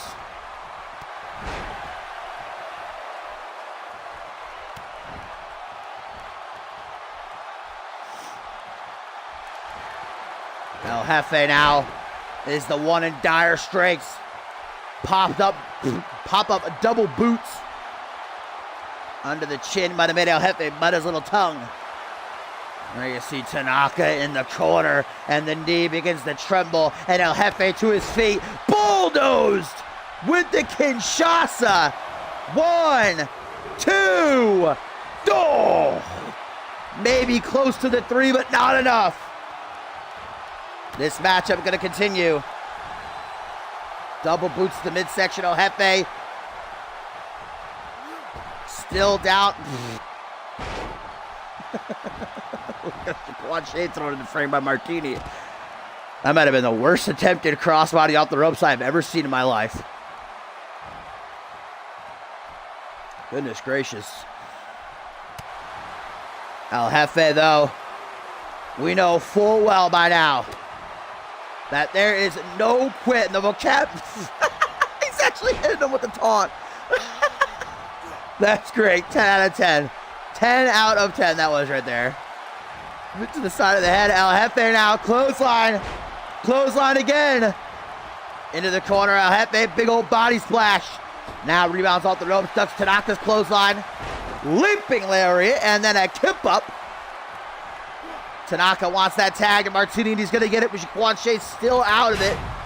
Ringside body block by Martini. Up over the shoulders now, and El Jefe slammed into the turnbuckles, then a big power slam to the center of the ring. The Jefe just got right back up, and then a super kick to the back of the head. Jumping the shark. Oh my God. What a sequence. Hook, line, and sinker. Now Martini, all on his own. 1, 2, 2 count though. He survives. Just as Tanaka returns to the corner. Martini's going to be feeling the effects of this matchup in the morning though. I should definitely assure you that much.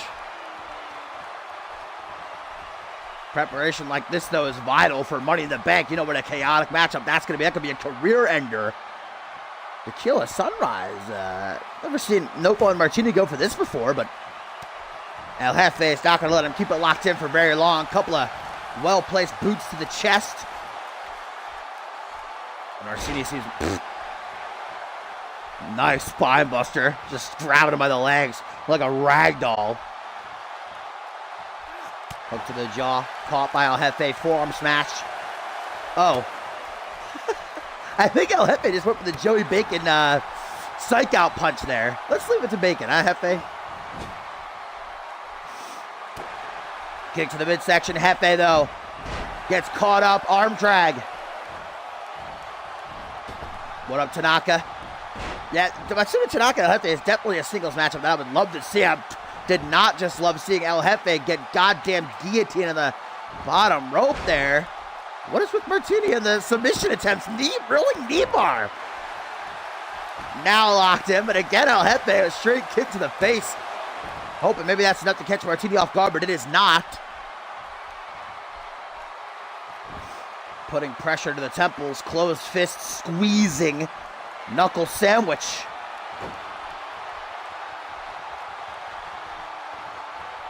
Pops up, jawbreaker. The former international champion. No stranger to tough competition. But El Jefe is giving him all and then some. And here comes Jefe. The chop across the chest after his little ritualistic dance. And El Jefe now primed, locked and loaded. Hook. Knocks Tanaka off the rope, line, and sinker. Second time to the party policeman. And a hook the leg. 1, 2. No! 2 count only, even though Shea is able to take out Tanaka. El Jefe in the corner like it ain't no thing but a chicken wang. Tanaka, though, going to take out Shea. That leaves El Jefe to go to try to help him out. Focused on Tanaka. This is giving Martini the time he needs to recuperate. Kill switch. Well, goodbye, Shea. Goodbye, Tanaka. Now this is essentially a one-on-one match. Martini, though, not able to recover. Now back to his feet. Takes the arm of Jefe over the shoulder. Kick to the midsection. Reverses the reversal. Out of the waistlock wrestling slam. Caught the feel of El Jefe's ass there, too. Oh, no. No fun, Martini. Party over. Jefe smashed face first into the canvas. And the human fish is out of water. 1, 2, 3. Martini gets the win.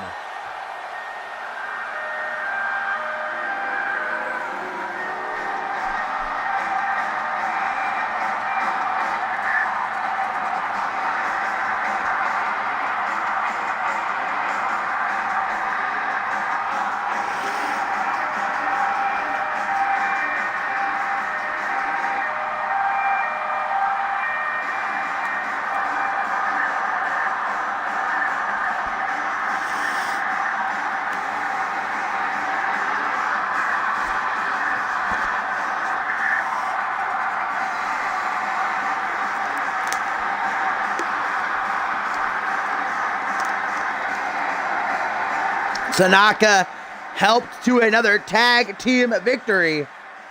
In 5 weeks at Ascendant 6, no fun. Martini and El Jefe are part of the lineup of Money in the Bank. Will Matsuda Tanaka be joining them and Kevin Silva?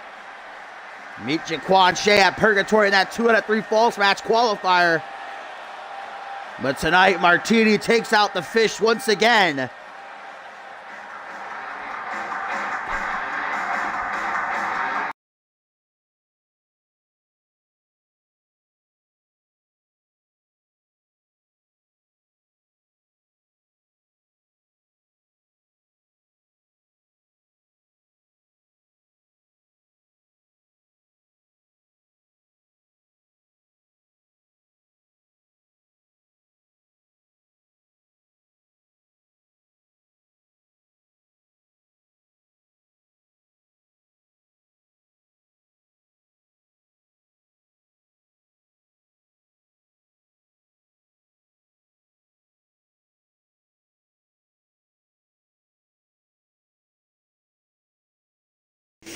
Sorry about that, guys. Getting another drink of water, but now it is time for our co-main event of the night here for Genesis number 132.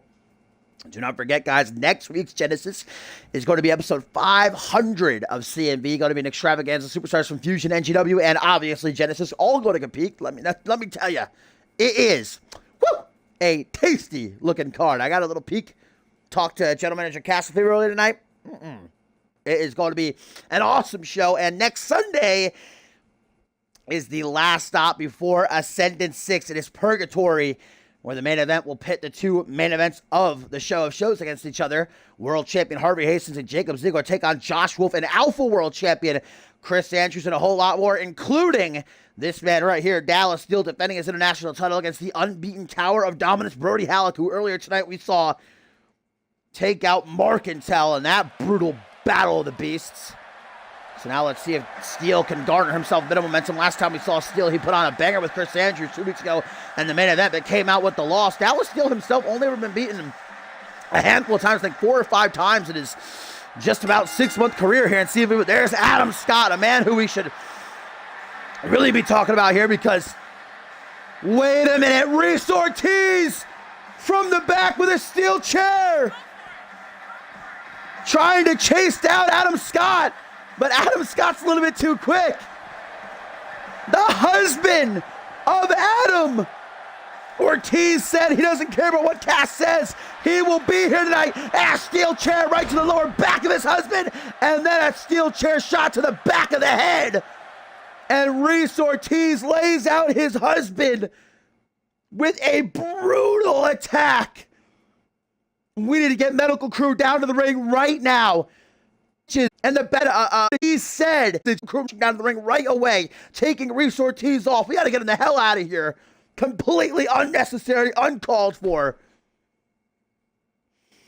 And I guess Ortiz wants to make sure it's damn clear that their marriage is over and that he is with Xander Slate now, because it was them two that attacked Adam Scott in that bar 2 weeks ago. And then, of course, Xander Slate last week attacking Adam Scott backstage. Scott shouldn't even have been cleared to compete here tonight. I don't know how the hell he was, but he clutched up. He was coming out there to compete.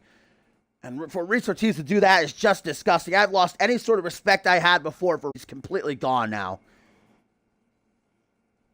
And Adam Scott set to go one-on-one with Xander Slate, of course, next Sunday at Purgatory, and already.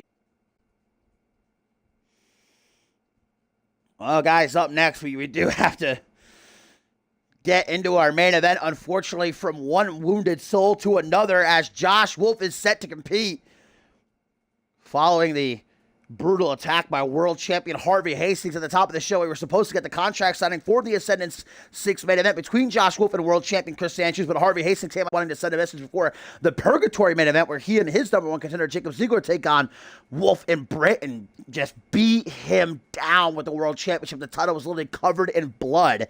And again, I have to question the legitimacy of our medical crew to allow Josh Wolf to compete here, but I don't think even if they said that he's not allowed to, he would still come out here, because that's the kind of guy Josh Wolf is. He has too much pride. That pride might be his downfall. He is risking further injury going into Ascendant 6. I don't think he understands. He is main eventing the biggest show of the year for a world title opportunity. I don't think he could truly understand that if he's coming out here to compete.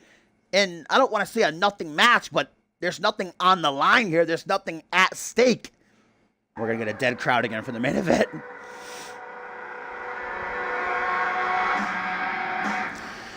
Well, earlier tonight at the top of the show, we saw Zam Valentine's tag team partner Reese Matthews take the loss to the Bloody Britt Chris Andrews, after last week Sam Valentine had pinned Britt in that tag team match for the win. Sam has most definitely got the drastic upper hand going into this match. Reports backstage say Josh Wolf his ribs are taped up, his head is taped up. Pro Jake, thank you, my friend, for the raid. Appreciate that. Always nice to have some new people drop in. I don't think I know who you are, but I appreciate it. I do.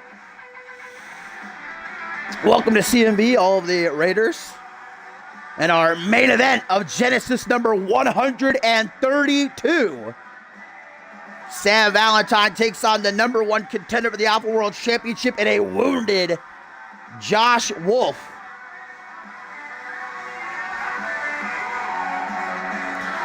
Like I said, guys, so far we know that El Jefe, No Fun Martini, and Kevin Silva have qualified for the Genesis Money in the Bank ladder match at Ascendant 6. At Purgatory, Matsuda Tanaka and Jaquan Shea will collide at a 2 out of 3 falls qualifier. I have just been told that the Genesis after Purgatory, we will get the last 2 qualifiers, and Sam Valentine will be involved in one, and the other, Mercantile, will be involved. Don't know who their opponents will be, but that is big news. Obviously, Sam Valentine being rewarded for pinning Chris Andrews in that tag team match last week. But here we go. Sam Valentine saying, come on, Josh Valentine knows very well that he is the favorite to win this match here. But there he is, man. Respect. I can't even tell you how much respect I have for Josh Wolf, but at the same time, he should not be out here. If it was up to me, for whatever reason, I had the authority to decide when Josh Wolf can compete and when he cannot, I would not allow Wolf to come out here. Look at him. Ribs taped up. He's literally still bleeding. His head bandage is blood all over it. But still, he is out here. Still, Josh Wolf arrives to compete.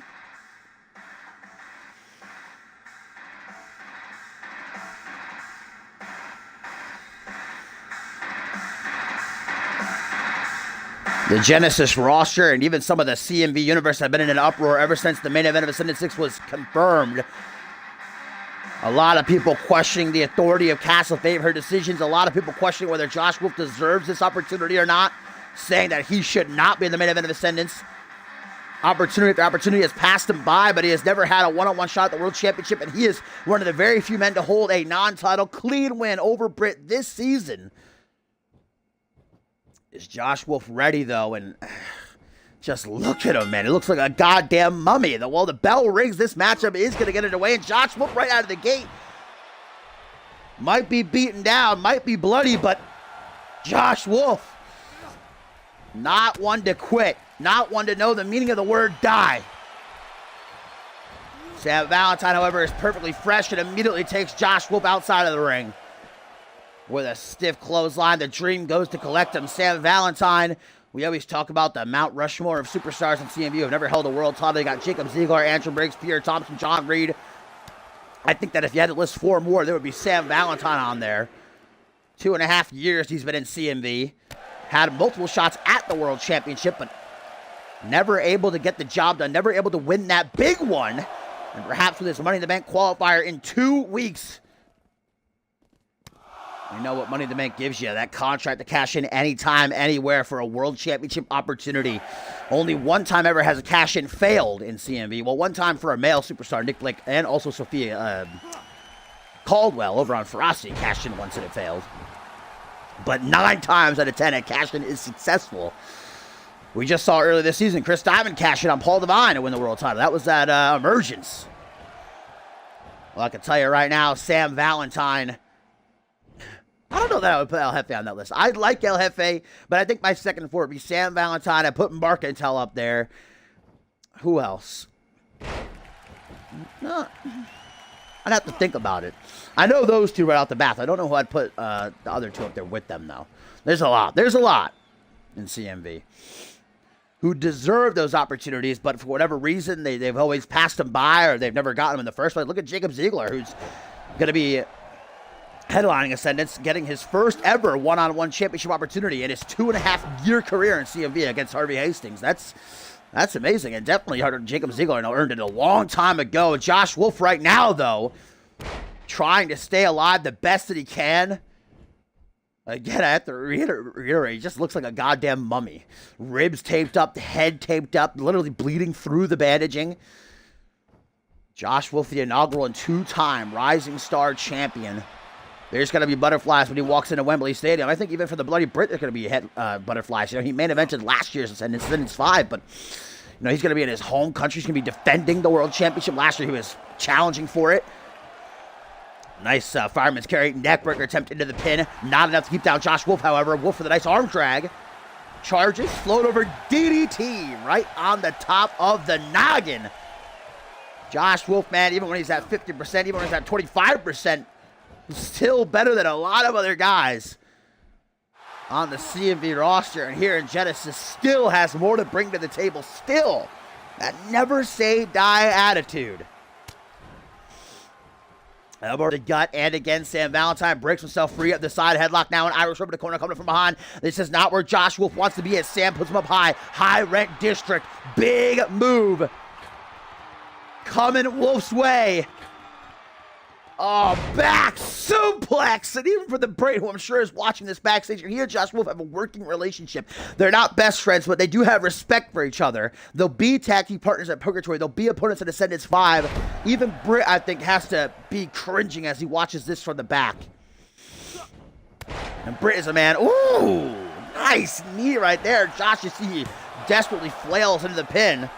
You know, Britt is a man who himself in the past has, been in the kind of condition that Wolf is in and still gone in and competed in a matchup. He's been, beaten bloody. He's been torn apart and still has, what's the word I'm looking for? Rise isn't what I'm looking for. Risen up to the challenge, up to the occasion. Somewhere around there. You figure it out, I'm not a fucking linguist over here, all right? I'm just some guy. Again, this fight spills to the outside, but Sam Valentine at the count of 3 takes it back into the squared circle. Stomp down to the quad of Wolf. And they're going to look right into each other's eyes. Irish Whip into the corner, and this is bad news for Josh Wolf. I know what Valentine is going for. Clear across the ring, lines up his shot. Shotgun drop kick in the back of Josh Wolf's head, ricocheting off that second turnbuckle. Absolute whiplash. Now, I'm not exactly sure. I didn't get the medical report of what the extent of Wolf's injuries are. I think what I heard is that he might have some bruised ribs and a pretty nasty cut across his forehead. I don't know that he got stitches put in yet. Judging by the fact that it's still bleeding through the bandages, I'd have to say no, but there's Wolf with the roar, digging down deep, in the soul of Fenrir arises. Spinning soul kick, Irish Whip, rebounds off the ropes, single boot to the chest, and again, Valentine continues the rush and caught up in a rotation neckbreaker now. And Wolf brings Sam to his feet. Jawbreaker those who was looking for the DDT. And now Sammy Boy Irish Whips into the corner, looking to shatter Wolf's dreams. You know what matters the most on the road to Ascendance is for Wolf to get victories, build up momentum, so that he's ready for Chris Andrews. But I don't think Josh was in 100% this entire season. And now Sam across the ring with the Dream Shatterer. Double boots to the chest, and Wolf goes limp in the blink of an eye like a wet spaghetti noodle. Josh is completely motionless. And Valentine, to ensure there's no lucky breaks for Josh, drags him away from the ropes. 1, 2. 2 count only. And honestly, I don't have words. I don't have my, whoa, because while I can't believe it, I can't condone it, because Wolf should not be doing this. He should stay down. If I was in his shoes, I would stay down, knowing that there's a bigger prize, there's a bigger match on the horizon. Already with injuries, across his entire body, and just, look at that! Suicide crossbody, knocking both men down to the outside of the ring. Yeah, the crowd, this is the second time, I think it happened in the tag match last week, that the crowd has gone dead during the main event. It's a weird audio glitch. It's Kevin Dunn in the production truck. Oh, there it is, Wolf! The DDT! And some serious punch behind it, packed in, hooks the leg, one count, guys, and Wolf, just as baffled as perhaps I am here behind the announcer's table. But Josh, and what might be his last-ditch effort, everything that he has left thrown into the jaws of Fenrir, and Valentine counters it into an STO. Arms out wide, Sam. Very pleased with his handiwork, and honestly, props. That was an amazing counter, but this is hard to watch, guys. I gotta say it again. I give Wolf credit. I respect him. He's a hell of a competitor. He's a warrior.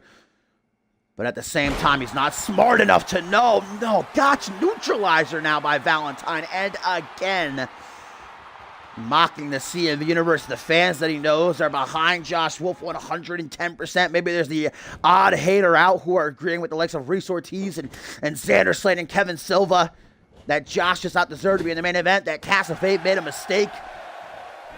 But the majority know that Wolf has worked his ass off the entire season. Another Fireman's Carry neckbreaker to the pin. That's going to be a rope break, though. Lucky enough for Wolf. Is it lucky, though?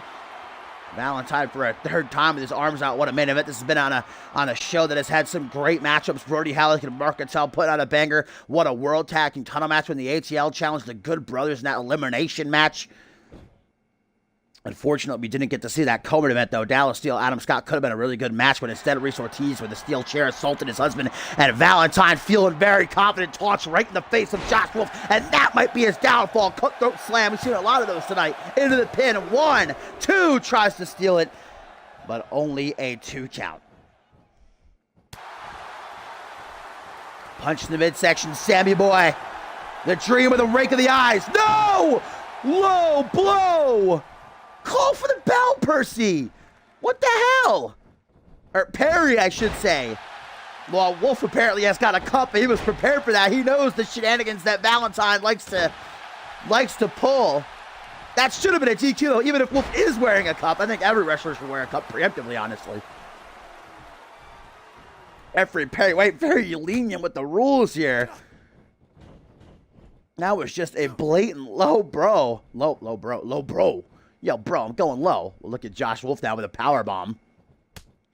Trying to carry Sam all the way across the ring. That was obviously a mistake. Sam comes to. Tells Josh Wolf to bring it. Bring it, little boy. What you got left? Throw it at me. I dare you. And Josh Wolf does just that forearm smash.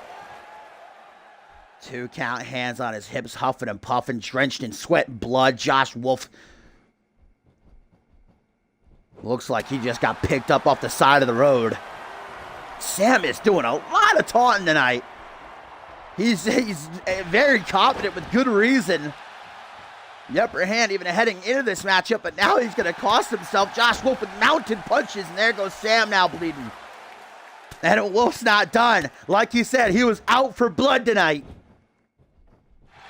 Beating the holy hell out of Valentine. 1, 2, 2 count. Wolf is somehow not dead yet.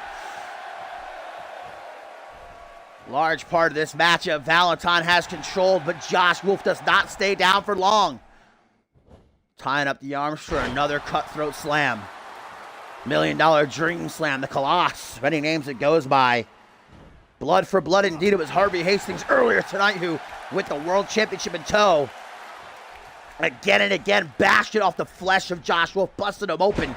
Wolf should not be competing here tonight, but he is, to satiate the appetite of Fenrir. Reverse chinlock now. This is a smart move by Josh Wolf. Slow things down a bit. Get some gas back in the tank, if you will. But instead, Valentine elbow. And again, come on! Ref!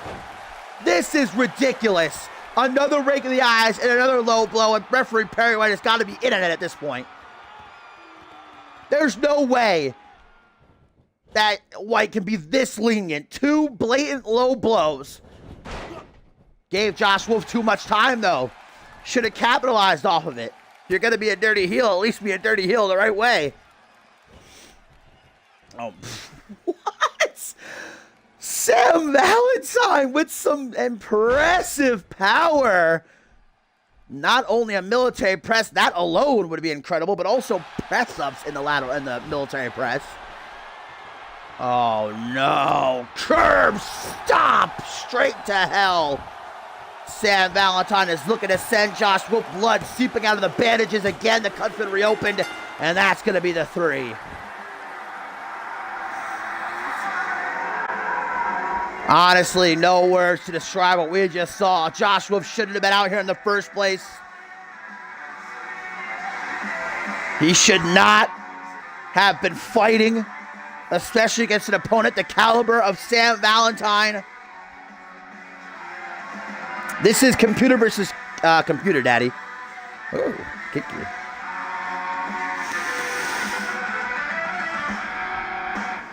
Well, for Sam Valentine, this is a huge win, but Honestly, I'd put an asterisk right next to it in the record book because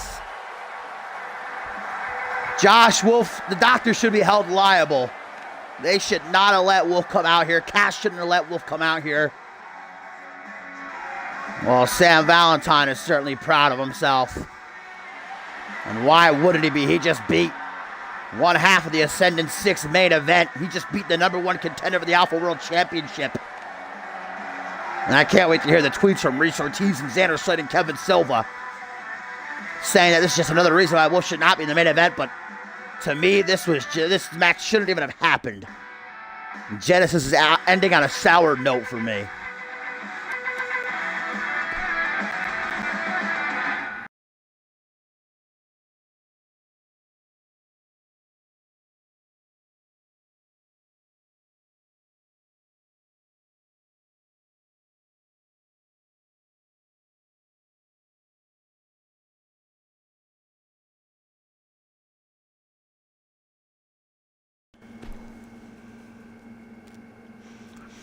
Well, guys, a hell of a night of action indeed here for Genesis number 132. Some great matches. Brody Halleck and Merck out. Tunnel Master's pretty awesome. Good brother. Again, 4 times in 3 weeks. That's incredible to watch, and Wolf should have known better. It's Wolf's fault, too. It's not all on the doctors. It's not all on Sam Valentine. Wolf should have known better. He should have stayed in the back. He should have took the night off. He should have took a couple of weeks off, honestly.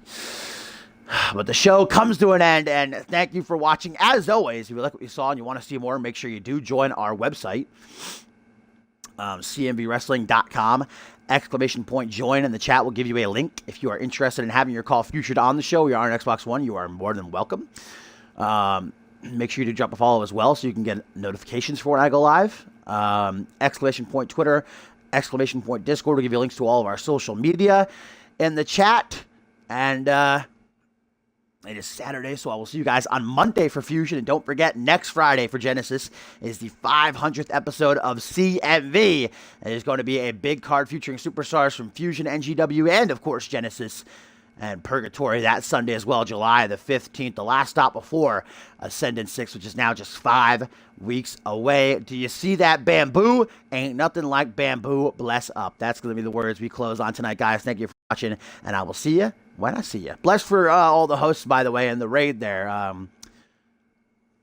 Forgot the name. It'll show me in my activity feed. Pro Jake, thank you for the raid, my friend. Appreciated that. So I will see you guys next time.